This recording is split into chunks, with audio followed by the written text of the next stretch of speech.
जय शिव शंभू। दोस्तों, आज बात करेंगे बाबा नीम करोली की, जिन्होंने देश विदेश में सनातन धर्म का नाम रोशन किया है।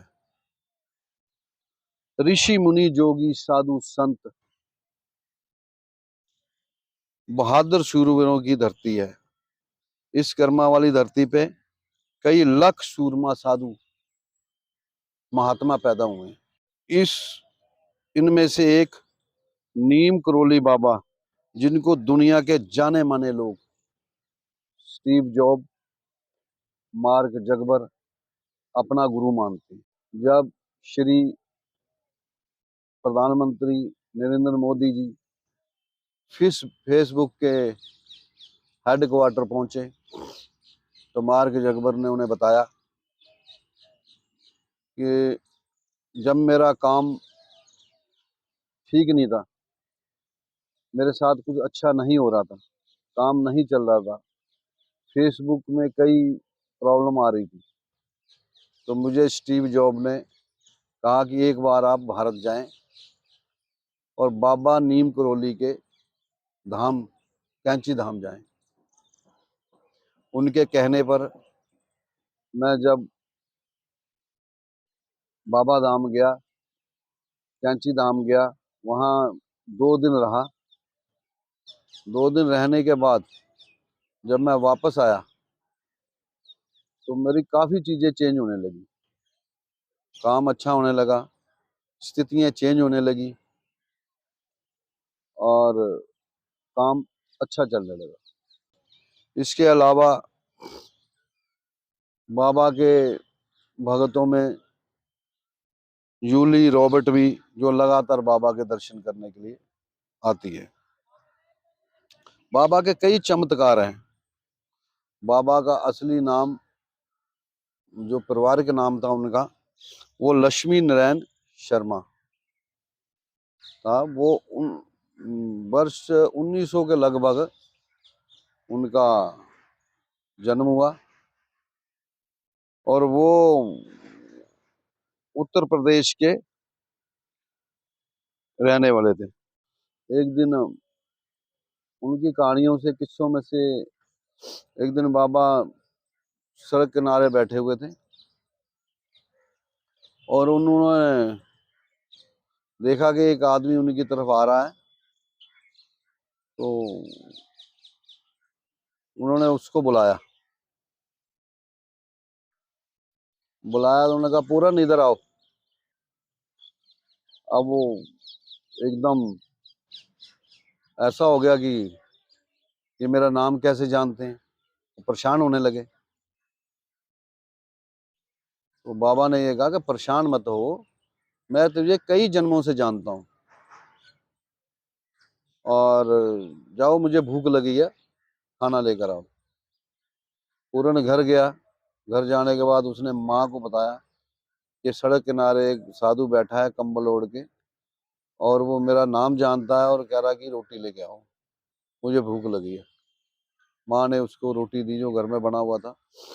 वो जाके और साधु को देते हैं। बाबा भोजन ग्रहण करते हैं। खाने के बाद बाबा थोड़ी देर बाद बोलते हैं कि गांव से 4-5 आदमी लेकर आओ। पूरन गांव जाता है, 4-5 आदमी लेकर आता है। तो बाबा जो नदी है, वो 4-5 आदमियों को साथ लेकर नदी क्रॉस करते हैं। नदी क्रॉस करके और पूरन को बोलते हैं कि यहाँ खुदाई करो और ये जो पत्थर है इसको हटा दो। तो सब एक दूसरे के चेहरे की तरफ देखने लग जाते हैं, जो पूरन है, पूरन के साथी हैं, कि ये बाबा क्या कह रहे हैं। बाबा कह रहे हैं कि इस पत्थर को हटा दो, इसके पीछे गुफा है। अब वो दोनों, पूरन और उनके साथी, एक दूसरे के चेहरे की तरफ देखते हैं कि हमने तो बचपन यहाँ गुजारा है, हमने तो आज तक कोई गुफा देखी नहीं।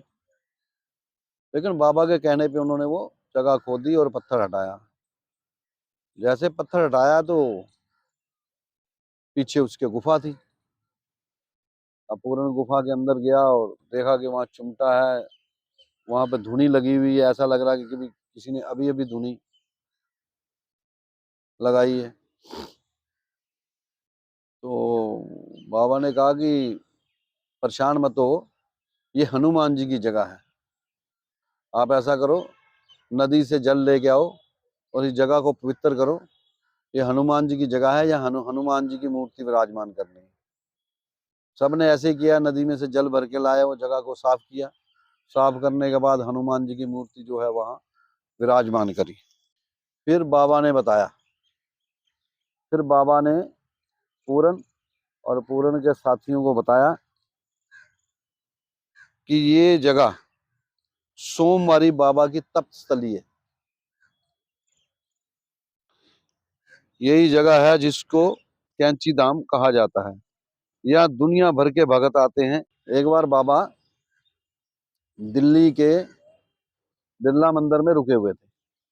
वहां बाबा को भगत मिलने के लिए आते जाते थे। तो भक्तों में कई बांग्लादेशी भी आए हुए थे। तो एक बांग्लादेशी में जो एक भगत था, वो बार बार कुछ कोशिश कर रहा था कि बाबा से मैं कोई बात करूं, बाबा से कोई बात करूं। मतलब ऐसा परेशान सा हो रहा था कि मैं कुछ कहूं बाबा से। वो बाबा से कुछ कहता, उससे पहले ही बाबा ने उससे पूछ लिया। बोला, बाबा ने बोला कि क्यों परेशान हो रहे हो, आपका भाई आ जाएगा, आपका भाई आ जाएगा, और जाओ तैयारियां करो, वो देश में राज करेगा। वो जो आदमी है बांग्लादेशी, वो मन मन में सोचने लगा, मेरा भाई मियाँ वाली जेल में बंद है और उसको फांसी की सजा हुई है, वो कैसे आ जाएगा। लेकिन वो कुछ बोल नहीं पाया। वो मन मन में सोचते हुए वो वहां से चला गया। चल गया तो उसने फिर बाद में बताया उसने कि वो शख्स कौन था जो बाबा के पास आया था। वो शेख मुजीबर रहमान का छोटा भाई था, जो बांग्लादेश का पहला राष्ट्रपति बना। जब जंग हुई, जंग होने के बाद पाकिस्तान से बांग्लादेश अलग हुआ, तो बांग्लादेश आजाद हुआ, तो उसका पहला राष्ट्रपति मुजीबर रहमान बना। वो उनके छोटे भाई थे, मुजीबर रहमान के छोटा भाई था, जो बाबा के पास गया था, जिनको बाबा ने बताया था कि जाके तैयारी करो और ये देश का पहला राष्ट्रपति बनेगा जो देश पे राज करेगा। बाबा के चमत्कारों में एक नाम और आता है, ऋषभ हलपट का, जिसने बाबा ने ही उसका नाम रामदास रख दिया था। वो अपनी किताब में लिखते हैं कि 1943 फतेहगढ़ यूपी का किस्सा है कि वहां पे बाबा, एक दंपति जो बाबा के भगत थे, उनके घर में अचानक पहुंच गए। अचानक पहुंचे, दंपति ने देखा तो बाबा को, आओ बाबा आओ। तो बाबा को जो घर में खाना था वो खिलाया। शाम का समय था, बाबा ने जो घर में बना था वो खाया। खाने के बाद उन्होंने बाबा को चारपाई दी। बाबा सो गए, बाबा ने कंबल लिया और बाबा लेट गए। वो दंपति जो है वो नीचे लेट गए। उन्होंने बाबा को चारपाई दे दी और खुद नीचे लेट गए। अब रात का समय हुआ, 10, 11, 12 बजे, तो बाबा जो है वो अकराने लगे, जैसे दर्द होता है, जैसे कि काफी आवाजें निकालने लगे, दर्द से अकरा रहे थे। लेकिन वो दंपति जो है वो बाबा कंबल ओढ़े सो रहे थे, तो उन्होंने उसको जगाना जो है वो ठीक नहीं समझा कि बाबा सो रहे हैं, इनको करा रहे हैं, जहाँ हो सकता है कोई ऐसी बात हो। तो उन्होंने वो जगाना ठीक नहीं समझा। जब बाबा उठे, सुबह सुबह उठे और ऐसे उठे जैसे आए थे, वो सेम, कोई नहीं, ना चेहरे पे कोई शिकन है ना कुछ। उन्होंने वो कंबल लपेटा, कंबल लपेट के उन्होंने दंपति को दिया। बोला, ये इसको खोल के मत देखना और इस कंबल को गंगा जी में बहा देना। दंपति ने वो कंबल लिया और गंगा जी की तरफ बहाने के लिए चले गए। जब वो कंबल लेके जा रहे तो कंबल काफी भारी था। कंबल काफी भारी था। उन्होंने दंपत्ति आपस में सलाह करते हैं कि इस कंबल को खोल के देखते हैं कि इसमें क्या है। फिर लेकिन उनको बाबा जी की आवाज याद आ जाती है, लेकिन उसमें ऐसा लग रहा है जैसे कोई लोहे जैसी कोई चीजें हैं उसमें। उसमें आवाज सी आ रही है। लेकिन बाबा ने कहा था इसको खोल के नहीं देखना, तो उन्होंने बाबा की बात मानते हुए गंगा जी में गए और वो कंबल वो गंगा जी में प्रवाह कर दिया। प्रवाह करके अपना घर आ गए। 1 महीने बाद उनका लड़का घर आया। लड़का वो जो सेकंड वर्ल्ड वार थी, सेकंड वर्ल्ड वार में ब्रिटिश फौज की तरफ से वो लड़ रहे थे। तो लड़के ने बताया कि एक बार जब हम लड़ रहे थे तो जापानी जो रेजिमेंट थी उन्होंने हमें घेर लिया। जापानी फौज ने हमें घेर लिया और जो हमारी रेजिमेंट थी उसके अंदर हम 40 के आसपास फौजी थे, जिसमें सारे ही मर गए, मैं अकेला ही बचा। और मेरे सारी रात गोली की वर्षा होती रही, लेकिन मेरे शरीर को कोई गोली भी टच नहीं करी। कोई भी गोली मेरे शरीर में नहीं लगी। तो वो वही रात थी जिस दिन रात बाबा वो दंपति के घर में सोए थे, रात को करा रहे थे। वही रात थी जो लड़के ने बताया कि मैं 1 महीना पहले ऐसे जो है वो फौज में। तो वो बाबा ने सारी उसकी जो परेशानी थी, जो उस पे गोलियों की वर्षा हो रही थी, बाबा ने अपने ऊपर ली। तो ये बाबा के चमत्कार हैं। बाबा कई जगहों पर अलग अलग दिखाई देते थे। एक टाइम में ही हरिद्वार में है और एक टाइम में ही हिमालय है। तो बाबा जी के चमत्कारों में कई किस्से हैं। उनमें एक ये भी किस्सा है कि बाबा जी ट्रेन में सफर कर रहे थे और टीटी आया, उसने टिकट मांगी। बाबा ने कहा मेरे पास तो टिकट नहीं है। टीटी ने उसे उतार दिया करौली स्टेशन पे। नीम करौली स्टेशन में उतार दिया और बाबा जी वहां जाके पेड़ के नीचे जाके बैठ गए। और वो ट्रेन चलने के लिए इशारा किया, चलो, ट्रेन चली नहीं। काफी उन्होंने परेशान हुए, काफी मैकेनिक वैनिक आ गए, उन्होंने देखा कि क्या ऐसे हुआ है, लेकिन वो ट्रेन टस से मस नहीं हुई। फिर जो बैठे हुए थे बाबा जी के साथ में भगत लोग थे, मुसाफिर थे, तो सफर कर रहे थे बाबा जी के साथ में, तो उन्होंने बोला कि आपने जो महात्मा को नीचे उतारा है वो महात्मा बहुत पहुंचे हुए हैं, एक बार उनको ट्रेन में लेके आओ वापस। टीटी को बोला। फिर वो गया, बाबा के क्षमा मांगी और बाबा को ट्रेन में बिठाया। जैसे बाबा बैठे वो ट्रेन चल पड़ी। तो बड़े बड़े सिद्ध पुरुष हैं जिन्होंने मालिक की भक्ति करी है, मालिक के साथ जुड़े हुए हैं, मालिक के साथ तार जुड़ी हुई है।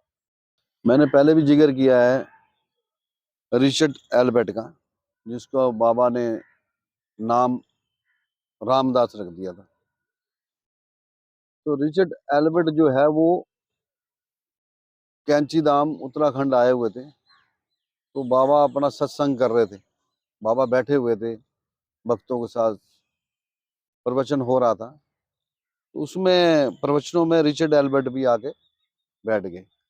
बाबा का प्रवचन चल रहा था कि स्वर्ग, स्वर्ग कैसे पाया जाता है, स्वर्ग कौन कौन जाता है, कैसे जाता है, क्या कर्म करने पड़ते हैं कि उसको स्वर्ग मिलता है। रिचर्ड एल्बर्ट ने उनसे कहा कि बाबा स्वर्ग तो यहीं हो जाएगा, अगर ये गोली खा लोगे तो स्वर्ग यहीं दिख जाएगा। वो गोली का नाम था LSD, जो नशे की गोली थी। तो वो रिचर्ड एल्बर्ट उसे ही खाता था और एक गोली दिन में लेते थे 24 घंटे में। तो उसने, बाबा ने कहा लाओ। बाबा ने वो गोली पकड़ी और वो खाली चूरन समझे, जैसे हाजमा की गोली होती है, चूरन की गोली होती है खाली। अब रिचर्ड एल्बर्ट उनकी तरफ देखता रहा कि बाबा तो प्रवचन ऐसे ही कर रहे हैं, ये गोली का कोई असर ही नहीं हुआ। उसने समझा कि हो सकता है कि मैंने कोई गलत गोली दे दी, कोई और दे दी है भूल के। उसने एक गोली और निकाली, 2 गोली निकाली और बाबा की तरफ दे दी। बाबा ने वो भी खा ली। उन्होंने कहा, वो सोचने लगे कि बाबा ने 3 गोली खा चुकी हैं, प्रवचन ऐसे ही कर रहे हैं, ऐसे बैठे हुए हैं कोई। तो वो देख रहा था बाबा की तरफ। तो बाबा ने उसे कहा रिचर्ड एल्बर्ट को कि भाई तू क्यों परेशान हो रहा है, तू क्यों परेशान हो रहा है, और गोली मैंने खा ली है, तेरे पास और कितनी है? उन्हें बोला 10 गोली है। तो उन्होंने, बाबा ने उसके हाथ से उन्हें निकाल दिखा, बाबा ने उसके हाथ से निकाल के 10 की 10 खा ली। खाने के बाद रिचर्ड एल्बर्ट चिल्लाने लगा कि अब पता नहीं क्या होगा, पता नहीं बाबा के साथ क्या होगा, यहाँ बाबा को ये दिक्कत हो जाएगी, ये परेशानी हो जाएगी, सब बहुत बहुत जोर जोर से चिल्लाने लगा। तो जब चिल्लाने लगा, वो जो पब्लिक, वो जो प्रवचन कर रहे वो भी परेशान होने लगे। तो जब कुछ नहीं हुआ तो रिचर्ड एल्बर्ट जो है बाबा के चरणों में मत्था रख दिया कि बाबा ये गोली मैं इतने समय से खाता हूँ, LSD की गोली एक ही खाता हूँ 24 घंटे में, और आपने ये 12-13 गोली एक साथ खा के भी, आपको डॉक्टर बुलाया गया, सब चेक किया गया उनका, तो ना BP था ना कुछ था, तो वो हार मान गया। उसने कहा सबसे बड़ा नशा भक्ति का है। फिर वो ये नशा भूल गया। उन्होंने उसको एक उदाहरण ही दिया कि ये नशा नहीं है, नशा मालिक का है जो हमेशा रहता है। तो रिचर्ड एल्बर्ट ने वो नशा त्याग के, और फिर बाबा ने उसको नाम दिया रामदास। जब बाबा की शरण में आ गया तो बाबा ने उसे रामदास दिया। उसने वहां जाके USA में जाके बाबा का मंदिर बनाए, धाम बनाए, और लोगों को नशे से दूर रहने की जो है वो शिक्षा देने लगे। तो बाबा के अनगिनत किस्से हैं। बाबा ने देखो नाम रोशन किया है पूरे देश विदेश में, पूरे वर्ल्ड में, संतों में, साधु समाज में। बाबा के बहुत भक्त रहे हैं। बाबा के भक्तों में स्टीव जॉब का नाम आता है, जो एप्पल के मालिक हैं। बाबा के भक्तों में मार्क जकबर का नाम आता है, जो फेसबुक के मालिक हैं। बाबा के भक्तों में विराट कोहली का नाम आता है, जो क्रिकेट खिलाड़ी हैं। बाबा के भक्तों में नाम आता है रामदास जी का, रिचर्ड एल्बर्ट का नाम आता है बाबा के भक्तों में। बाबा के अनेक भगत हैं। जूली रॉबर्ट का नाम आता है। बाबा ने अपने जीवन में सबको शिक्षा दी है। बाबा का जो बर्थ है वो वर्ष यार मतलब 1900 के आसपास हुआ है, उत्तर प्रदेश UP के अंदर। उन्होंने जो जो समाधि ली है बाबा ने, वो लगभग 1973 में वृंदावन में समाधि ली है। वृंदावन में उनका बहुत बड़ा मंदिर है। तो जो भी भगत बाबा के दर्शन करना चाहता है वो उत्तराखंड कैंची धाम जाए। बाबा वहाँ साक्षात विराजमान है। अगर आपको ये वीडियो अच्छी लगी है तो आप सब्सक्राइब करें, शेयर करें। जय बाबा नीम करोली वाले की।